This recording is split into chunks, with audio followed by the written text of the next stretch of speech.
국채 금리가 급등한다. 일단 여러분 이것을 먼저 한번 보시지요. 미국의 10년물 국채 금리 보시는 것처럼 급등했습니다. 4.179%예요. 많이 올라갔죠. 추세선으로 볼까요? 추세선으로 보면 이게 얼마나 올라갔는지 우리가 짐작할 수 있거든요. 지금 보시다시피 8월 3일에 4.179예요. 굉장히 많이 올라갔습니다. 작년 10월 24일에 4.247이었거든요. 작년 10월 24일에 그때가 최고로 올라갔었는데 지금 4.179까지 올라가니까 이거 봐라. 이제 걱정이 되기 시작합니다. 여러분 일반적으로 국채금리가 올라갔다는 뜻은 채권 가격이 떨어진다는 뜻인가요? 그렇게 해석할 수 있죠. 채권의 가격은 떨어집니다. 이게 금리가 올라가면 가격은 떨어져요. 게다가 말입니다. 미국의 기준금리 지금 9월에는 동결할 것이라는 확률이 굉장히 많거든요. 아직까지 데이터를 보고 한다고 이야기를 했습니다마는 이게 동결할 확률이 굉장히 높아졌단 말입니다. 9월에도 말입니다. 그런데 채권금리는 이렇게 올라간다. 뭐 이유야 여러분들도 잘 알고 계시겠죠. 뭐 현재까지 동결의 확률이 88%고요. 지금 0.25%를 올릴 확률은 12%입니다. 88%가 9월에 동결한답니다. 그런데 국채금리가 올라가. 이것은 어쩌면 말입니다. 어쩌면 피치가 국가신용등급, 미국의 국가신용등급을 강등시켜서 일어난 일은 아닌가. 저는 그렇게도 분석을 합니다. 이게 일반적으로 말입니다. 일반적으로 보면 신용등급을 강등을 시켰잖아요. 그러면 미국이 불안하다 이렇게 되는 건가요? 불안하다. 그죠? 불안하다 이렇게 되면 국채를 사는 심리가 그만큼 줄어들겠죠. 안전자산이지만 세계에서 최고 안전자산이 뭐 미국의 국가채권, 국고채 아니겠습니까? 그런데도 말입니다. 불안하다. 그래서 금리가 올라간다. 제가 여러분들에게 계속 말씀드리는 내용 중에 피치가 미국의 국가신용등급을 강등시킨 것 저는 시장에 영향을 미친다고 여러분께 말씀을 드렸습니다. 지금 미국에서는 시장에서도 그렇고요. 정부도 그렇고요. 심지어 학계에서까지도 피치가 국가신용등급을 왜 떨어뜨렸는지 잘 모르겠다. 기이하다. 희한하다. 말도 안 되는 일이다.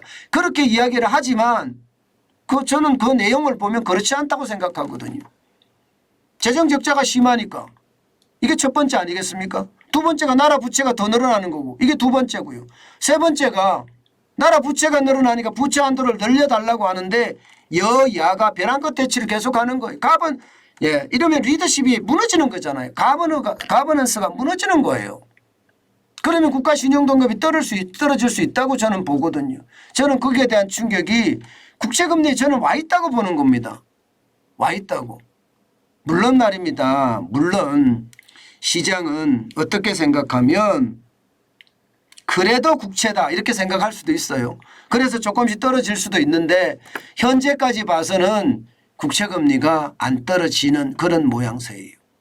전체적으로 보면 여러분 이렇게 되면 결국 말입니다. 저는 국가신용등급의 문제가 충분히 있다고 생각도 들고요. 또 있습니다. 또 있습니다. 이게 미국 국채금리가 이렇게 올라가는 데는요. 이제 일본이 말입니다. 긴축으로 돌아설 가능성을 자꾸 이야기하고 있어요. 장기금리 변동 용인폭을 플러스 마이너스 1%까지 늘려잡았죠.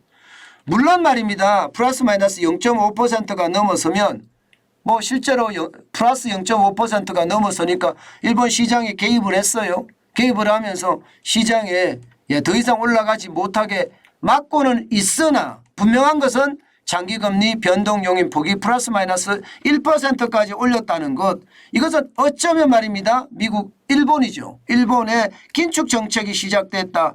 이것이 말입니다. 시장이 작동이 돼서 미국의 국채금리가 올라갔다. 이렇게도 이야기를 할 수가 있습니다. 또한 말입니다. 최근에 국제유가 올라가죠. 국제유가가 굉장히 빠른 속도로 올라갑니다. 국제유가가 이대로면 서부 텍사스한 중진류도 그렇고요. 얼마 안 돼서 100달러가 될 거라는 예상까지 나와요. 100달러가 된다면 결국 어떻게 될까요, 여러분? 물가가 올라가겠죠. 물가가 올라가면요. 시장에는요, 9월에 또 올린다는 이야기가 나올 수 있습니다. 올린다는 이야기가. 아무래도 국제유가가 올라가면 곡물값이니 광물값이니 다 올라가거든요. 안 그래도 지금 러시아와 우크라이나 전쟁이 흑해 곡물협정을 파기를 시키는 바람에 세계 식량 가격 지수도 지금 올라간 상태입니다. 그런 상태라면 지금 미국의 국채금리는 올라가는 게 어쩌면 당연하다 이렇게 봐야 됩니다.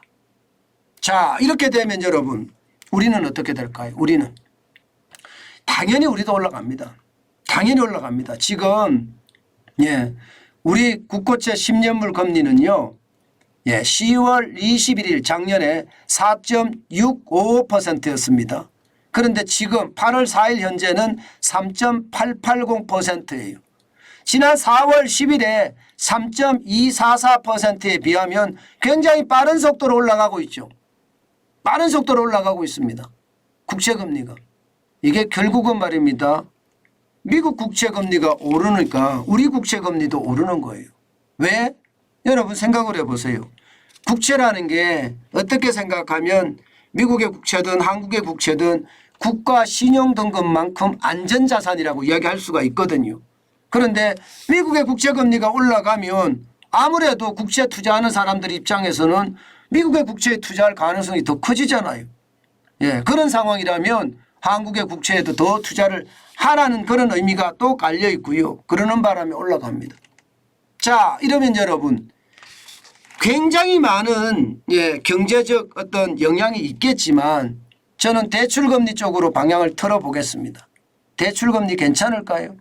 저는 대출금리 올라갈 수밖에 없다고 봅니다. 작년 12월에 가계대출 가중평균금리가 5.64%였습니다. 그런데 이게요. 6월 달에는 4.81%까지 올라갔거든요. 7월에는요. 아마 더 올라갈 겁니다. 더 올라갈 겁니다. 여러분 제가 고금리 오래 간다고 말씀을 드렸잖아요. 저는 지표를 가지고 그것도 추세선으로 예측을 하기 때문에요. 그 예측이 별로 안 틀리더라고요. 지금 이 지표도 한번 보세요. 추세선으로 보면 2023년 1월에 5.47%가 5월에 4.83%로 떨어지더니 6월에 4.81%로 올라가잖아요. 게다가 미국의 국채금리 올라가죠. 우리 국채금리 올라가죠. 당연히 가계대출의 가중평균금리는 올라갑니다. 당연히 올라갑니다. 그만큼 말입니다. 은행 입장에서는 자금 조달을 하려 치면 말입니다. 은행채를 발행을 해야 돼요. 은행채의 조달금리가 센 거죠. 코픽스가 또 올라갈 거라고 보는 거죠. 저는 그런 차원에서 시장에 항상 접근하시라고 말씀을 드리고 싶어요. 제가 여러분들에게 단 한 번도 말입니다. 단 한 번도 제가 단순하게 절대로 말씀을 안 드렸어요.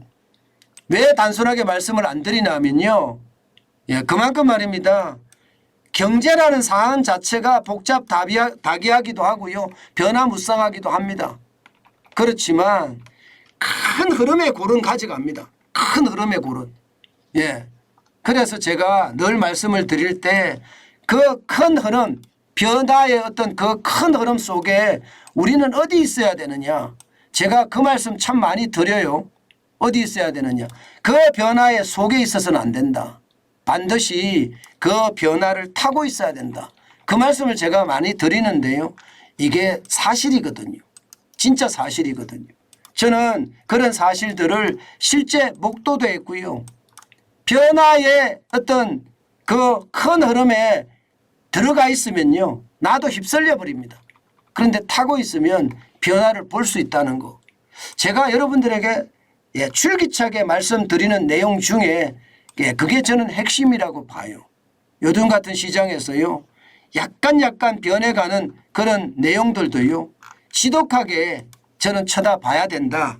그래서 그 속에 내가 변화의 어떤 흐름을 타고 가면서 리더가 돼야 된다. 그 말씀 제가 계속 드리고 있습니다. 요즘 같을 때는요.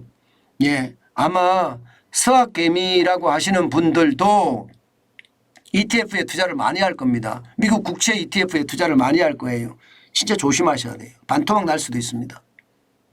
저는 투자를 잘못해서 반토막 나는 것 너무너무 많이 봤으니까 조심하고 또 조심하는 거 잊지 말았으면 좋겠습니다.